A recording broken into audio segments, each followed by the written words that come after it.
In the middle of the Space Center bombing trial, we had another bombing incident. This one destroyed courtroom number 4. Furthermore, Apollo suffered massive injuries from being there when the bomb went off.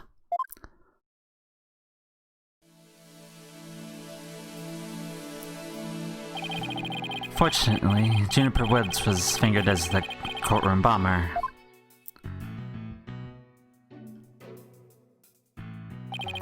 Athena and I knew she had to be innocent, so we took her case on.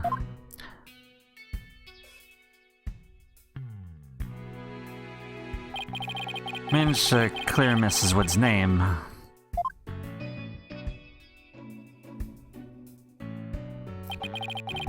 But Apollo sustained further injuries when he was attacked by Ted Tonate.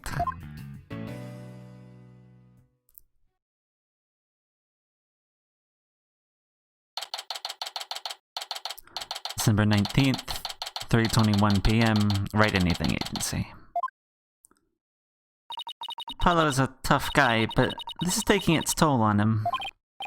Yeah, poor guy, being attacked by a tornado like that on top of all his other injuries. Apollo is resting at the nearby Hickfield Clinic. I've had some experience with that place myself. What an awful turn of events. I never thought he'd land in a hospital of all places.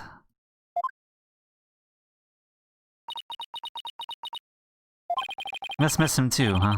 Now that you don't have anybody to tease. Don't worry, he's young, he'll heal quickly and be back before you know it. It's been a while since I last saw Juicy look so down. We won the court case, yet nobody feels much like celebrating. Alright, enough of this, people! There's nothing to be moping around. Now dry those eyes, both of you! The only one who's crying, Athena. Technicalities! Look, we have work to do. We have to take over. Take over what, exactly? Well, Space Center case, of course. As override's been reached, there's still a chance. I agree with Athena. We should pick up Mr. Starbuck's defense. We have to avenge our fallen comrade. Right, Daddy? Paul hasn't exactly fallen. He's still alive, you know. Good. Now let's get going. Come on, we gotta run. Wait, right now? Now? We've been out here running the whole way. There she goes. Better catch up. Can you take care of the office, Juicy? Sure thing, Daddy. Let's be careful out there. In the meantime, I'm gonna bake some cookies and fill out my magic painties for you. She seems to be feeling a little better. We can always count on Athena to perk up everybody up with her enthusiasm. Oh, she's back. Don't mind me, just forgot a few things. Wallet, phone, documents, my bag. Everything, basically. Sounds like you forgot everything. You can always count on Athena for that, too. Alright, you two, let's be careful out there.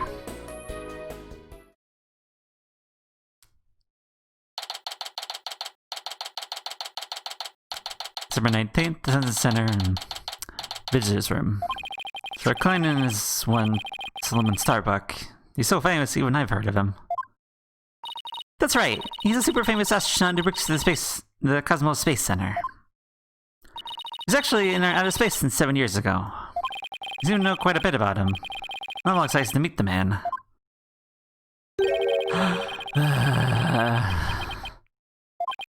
Wow, that was the longest sigh I've ever heard. Paula told me about you. You're Phoenix Ray, and Paula's mentor, right? Yes, that's right. Mentor has a nice ring to it. Don't worry about a thing, Mr. Starbuck. Mr. Wright and I've got you covered.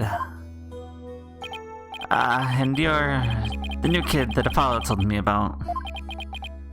Wait, don't I know you from somewhere? Huh? You mean other than at your trial? I don't think so. I guess so. My mistake. My memory isn't what it used to be. My mind and body are kaput. Same goes for my life. And I'm so I'm so astronomically unlucky that I had a bomb going off my trial. Trying to defend me would be like trying to enter the stratosphere without a spacecraft. Yikes, he's seriously got to stop depressing himself. Cheer up, Mr. Starbuck. Besides, that thing you said about entering the stratosphere just means we challenge like shooting stars, right? Like shooting stars, huh? You know, you're right. Why didn't I think of that? After all, that's what we put on this earth to do, right? Shine like stars. Yeah, I shouldn't mention the fact that shooting stars burn out like a flash. Oh yeah, here we go! 3, 2, 1. To the stratosphere and beyond! Yeah, I feel alive now. You can go ahead and ask me anything you want. Is that really all it takes? Yes, apparently. Yes, it is. Anyway, the case. So you don't remember at all of the incident? I'm so ashamed. My memory of the time is black as and cloud as dark nebula. Still, it's strange you don't remember a thing. Are you sure you didn't take one of those anti-anxiety pills like they said at the trial? You got it all wrong. I told him during the investigation too. I don't know anything about any drugs. I never took any medication, I swear. It is true I developed a fear of space because of what happened 7 years ago. And I was taking medication secretly every now and then when anxiety got bad. Having a fear of space is not something an astronaut can brag about, you know? Oh, the so-called Hat 1 miracle. That must have been a terrifying experience. But I'm still an astronaut at heart, come what may.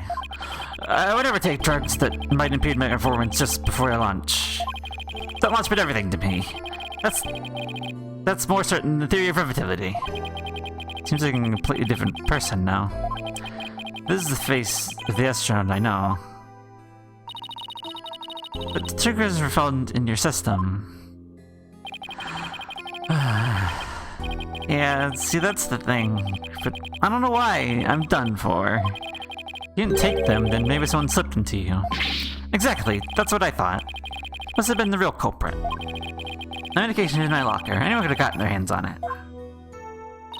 Maybe the real culprit also planted the detonator switch in your pocket. Yeah, that's gotta be it. I've been framed. I'll say, you managed to plant your print on the switch before slipping it in.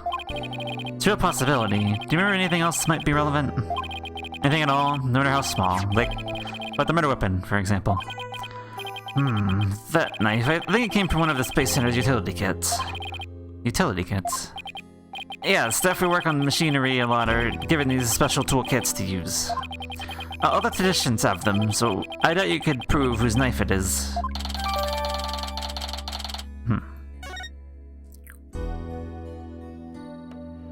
That one miracle. As I recall, your last trip into space was 7 years ago, right? That's right. It was a pretty rough experience. During that mission, we had all kinds of problems with the craft. You did? What kind of problems? Power failure, oxygen leakage, busted radio, cracked windows, loose control column. The heat shield came off as we were entering the atmosphere. I thought it was a goner, but I managed to make it somehow with popsicles and ice packs from the freezer. No wonder they dubbed it the Hat 1 miracle. The miracle you made it back. Fists about this place. That's why it confused nations. But the vastness of space shows how insignificant we are in the scheme of things. Darkness just goes on forever. And ever, without end. There was nobody else there. Nobody was gonna come save me. I was all alone. All alone, with nothing to listen to but the sound of my own breath and heartbeat. I kept scrambling to make repairs, but I couldn't keep my hands from shaking.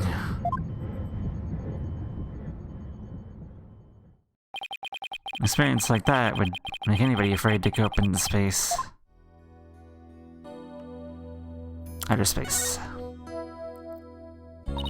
The experience you had, weren't you dreading this mission? What? No way. Of course not.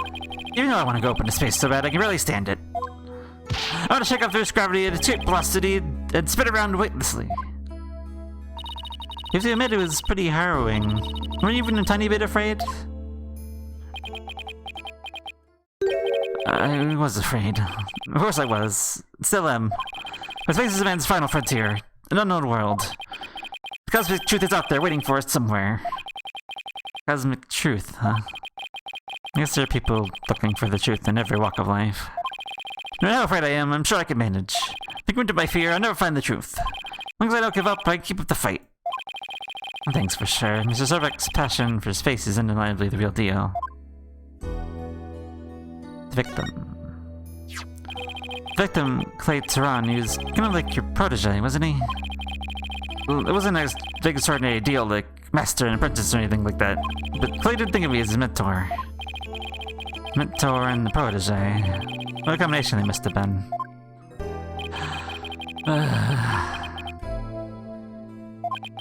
As an encouragement, I knew I could get over my fear and go back into space. But now... Clay must have been very encouraging, huh? Yeah, it's funny, really. Whenever I'd hear him shout, "You're fine!" I always got the feeling everything really was gonna be just fine. You're fine. Apollo says I'm fine. And you're fine all the time, too. I always feel encouraged, too, whenever I hear him shout it. Yeah, Clay and Apollo were best buds. They used to come visit the Space Center a lot, ever since they were high school kids. One day out of the blue, Cleveland totally wanted to be my protege. The two hung around the Space Center so much they were like a part of the staff. One time during Grand G training, I started to panic a little bit. And two of them took turns shouting, "You're fine," over the radio. It was a simple thing, but it was exactly what I needed to hear. So, "I'm fine" and "you're fine" were like Apollo and Clay's secret phrases, huh? Wish I could ask Apollo more about Clay and their relationship now. Speaking of Clay, how do you suppose he climbed down the ladder with you over his shoulder?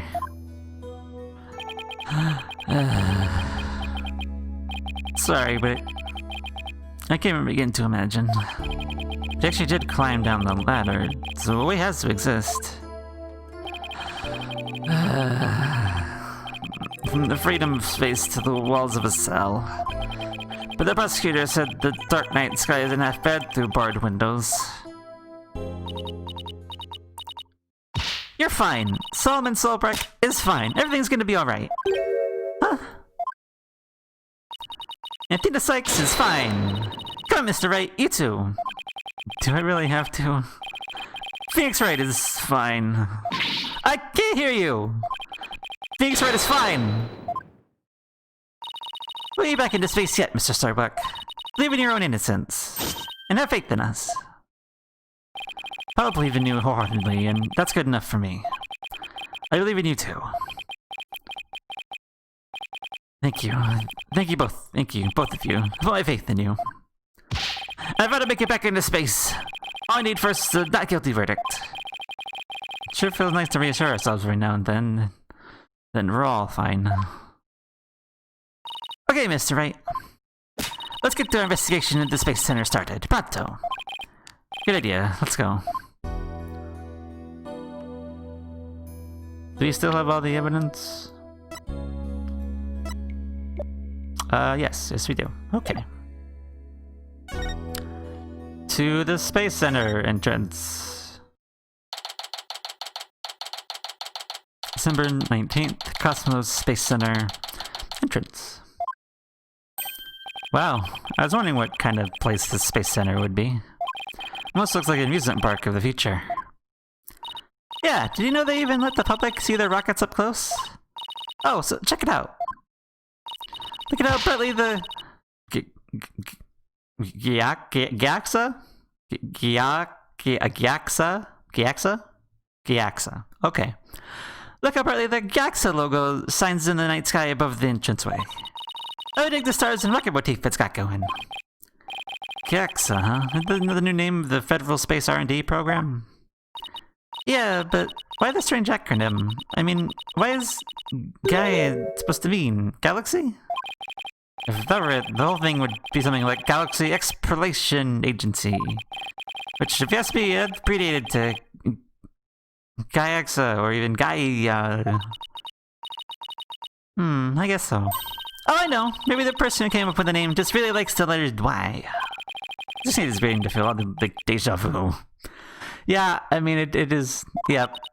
It's pretty par for the course. Anyway, this place is more like... It's more than just a research facility. It's also a tourist attraction. Tourist attraction? Don't make me laugh. It's a monument to the human race. Galactic scooter, full speed ahead!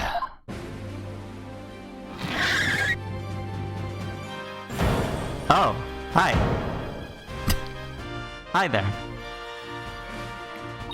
Yikes, who's this geezer and what's he want? Look upon me and look well. Behold the great power of space science. Pardon me, but you are... My owner's name is Yuri Cosmos. I'm the director of the Cosmos Space Center. To the center of the cosmos. Boss, that was pretty groan-inducing. This person is the space director, then that means... Ah, so you're one of the first to discover Clay's body, weren't you? And who was the first to find the victim? Actually, there were two of them. The space director, Yuri Cosmos, and Detective Candace Orme. That is correct.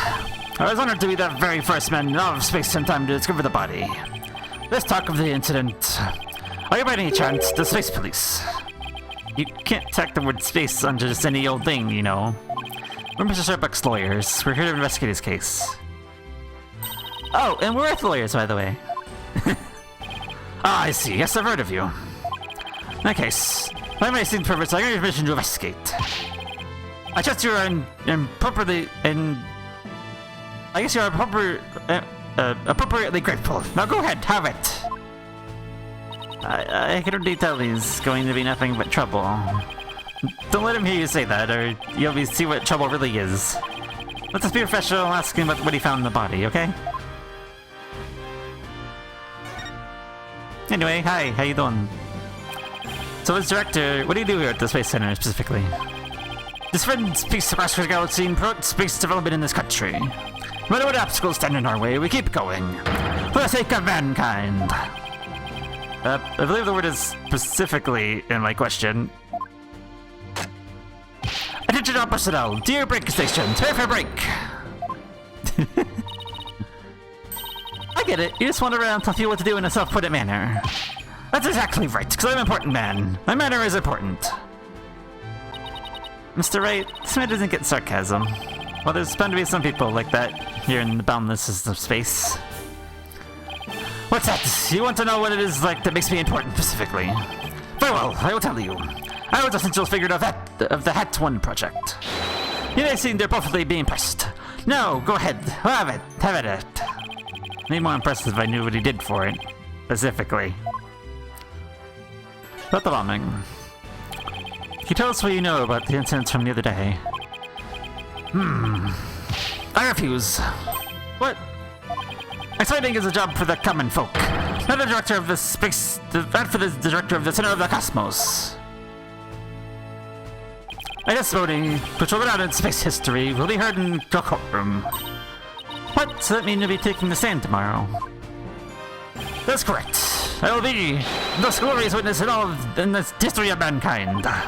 I'm not sure if he really understands what being a witness is all about. Looks like the Director Cosmos is the type that only talks about what he wants to talk about. Let's at least try to ask him about the things he might be willing to open up about. Yeah, you want to tell me about the Hat 1 launch? The Hat 1 was a rocket that was launched into space 7 years ago, correct? And despite Noah's problem, that somehow made its way back home. I suppose that's part of my job, to iterate ignorant young folk like you. Very well, I'll part you with the complete story of the Hat 1 project. Oh, thank you very much. Hat 1's noble mission was to collect samples of an asteroid. Mr. Starbuck was the pilot for that flight. Eventually, the Hat 1 reached its final orbit. The word launched the Hope probe and towards the asteroid belt. From there, the Hope probe began its long and lonely journey into the far reaches of space. Then, after a terrifying struggle, the Hat 1 returned safely to Earth. That struggle is the incident known as the Hat 1 miracle occurred, right? Correct, and it was surely a miracle. Of course, they just had to turn the ordeal into a movie. As for the help probe, it would eventually arrive safely at its destination. It obtained a few samples from the asteroid and returned to Earth but a few days ago. So what kind of samples are they? What's in them? Samples are scheduled for analysis in the near future. We haven't had time, so they just came back today before Turan's murder. Regrettably, we have no time to expect the samples with everything that has occurred. This puts our space development program ahead of other countries by several years. That's quite impressive. I guess this guy isn't just an loudmouth braggart after all. The world needed space development. Our predecessors were successful in bringing our moon rock back. This is a great achievement in the history of the Space Center. Public fell in love with space and all of its glorious potential. A moon rock, huh? I remember that being big. Our endeavors with the moon rock live on our work in these asteroid samples. What's to bestow new hopes and dreams for the future beyond mankind again, once again. That is my mission, as I understand to the center of the cosmos. I hear there's a lot of research in moon rocks and stardust and asteroids these days. I hear the results could eventually have a huge impact on all of civilization. Like we're in a new space race with every other country out there. What? Bite your tongue. Not for anything that spaces money or politics. It's for the brilliant future that awaits mankind, and all for my illustrious mission. With the recent budget cuts, my staff tells me finances are tight, but I won't hear it. I guess even a space program has to watch its budget. By the way, you seem awfully knowledgeable about this kind of thing, Athena. Huh? Well, you know, I thought I'd better brush up for the case. Is that so? Well, I'm on my way. As you can see, I'm a very busy and very important man. Galactic scooter, fire up the main engine! Max pedal speed and engage! And he drives away. The thing is surprisingly fast. I guess we better get going too. You bet! Let's make it so. Alright. I'm going to take a slight break because he's very verbose and I need a drink or something. So we'll come back next time and continue with our investigation. Until then.